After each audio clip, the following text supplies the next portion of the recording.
Mine ఓనర్లను కూడా బెదిరించి మేము చెప్పిన రేటుకే మాకు అమ్మాలని చెప్పని ఒక దౌర్జన్యంగా ఏదైతే చరిత్రలో ఎప్పుడూ ఎక్కడా లేని విధంగా అధికార వైఎస్ఆర్ కాంగ్రెస్ పార్టీ కీలక నేతలు బరి తెగించి వీధుల్లోకి వచ్చి వేల కోట్ల రూపాయల దోపిడీకి పాల్పడుతూ ఉన్నారు.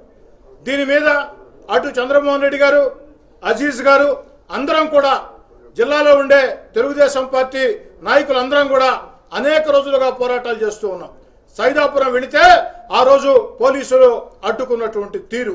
అంతేకాదు మొన్నటి రోజున వెంకటగిరి ఇన్ఛార్జ్ కురుగొండ రామకృష్ణ గారు నేను పెరుమళ్లపాడు అన్న గ్రామానికి వెళితే 621 ఎకరాల్లో మేతపురంబోకు సర్వే నెంబర్ 677 621 ఎకరాల్లో మేతపురంబోకులో ఇష్టారాజ్యంగా అనుమతులు లేవు. మేము వెళ్ళి అక్కడ దాదాపుగా 20 మిషన్లు ఉన్నాయంటే ఒక్క అధికారి వచ్చిన పాపాన బల. ఆఖరికి అటవీ శాఖ అధికారులు పక్కన అడవి ఉంది కాబట్టి అక్కడికి వాళ్ళు వస్తే వాళ్ళకి అప్పచెప్పాం. ఆ మిషన్లు ఏమైనా తెలియదు.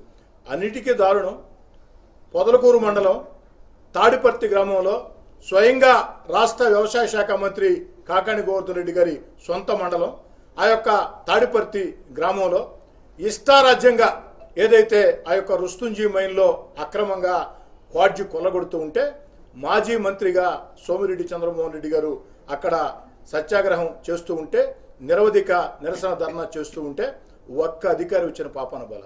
అయ్యా 40 మిషన్లు ఉన్నాయి, దీనికి ఎలాంటి అనుమతులు లేవు. అంతేకాదు పేలుడు సామగ్రి ఉంది, పక్కన గిరిజన కుటుంబాలు ఉన్నాయి, ఏమైపోవాలని అడిగితే పట్టించుకున్న పరిస్థితి లేదు. నిన్నటి రోజున తెలుగుదేశం పార్టీ జిల్లా నాయకులు అందరం కూడా మా పార్టీ జిల్లా అధ్యక్షుడు అజీజ్ గారి నాయకత్వంలో స్పందనలో మీడియా సాక్షిగా జాయింట్ కలెక్టర్ని కలిస్తే మేము వస్తున్నామని తెలిసి మైనింగ్ డీడీని అక్కడి నుంచి పంపించి వేశారు. కానీ జాయింట్ కలెక్టర్ ఒకటే మాట చెప్పాం, మైనింగ్ డీడీ వచ్చిన దాకా ఇక్కడి నుంచి మేము కదలం.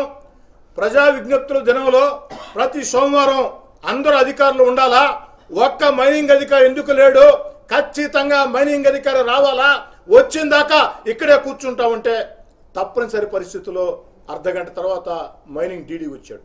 మైనింగ్ డీడీ అంటే ఈ జిల్లా మైనింగ్కి అతనే చీఫ్, అతనే బాస్. అతన్ని ఒకే ఒక మాట అడిగింది, అయ్యా ఏదైతే పొదలకూరు మండలం తాడిపర్తిలో రుస్తుంజీ మైన్ ఉందో ఆ మైన్కి అనుమతులు ఉన్నాయా లేవా అంటే లేవు అని జిల్లా జాయింట్ కలెక్టర్ సమక్షంలో అధికారుల సమక్షంలో మీడియా సాక్షి ఒప్పుకున్నాడు. మరి అక్కడ అక్రమంగా జరుగుతుందంటే అది లీగల్ కాదంటే ఇల్లీగలే కాదంటే అవును ఇల్లీగలే ఒప్పుకున్నాడు. అది స్మగ్లింగ్ కాదా అంటే అవును అని ఒప్పుకున్నాడు. చర్యలు తీసుకోమంటే మీకెందుకు, ఈరోజు సాయంకాలం లోపల చర్యలు తీసుకుంటానని మీడియాలో వారు మాట్లాడిన ప్రతి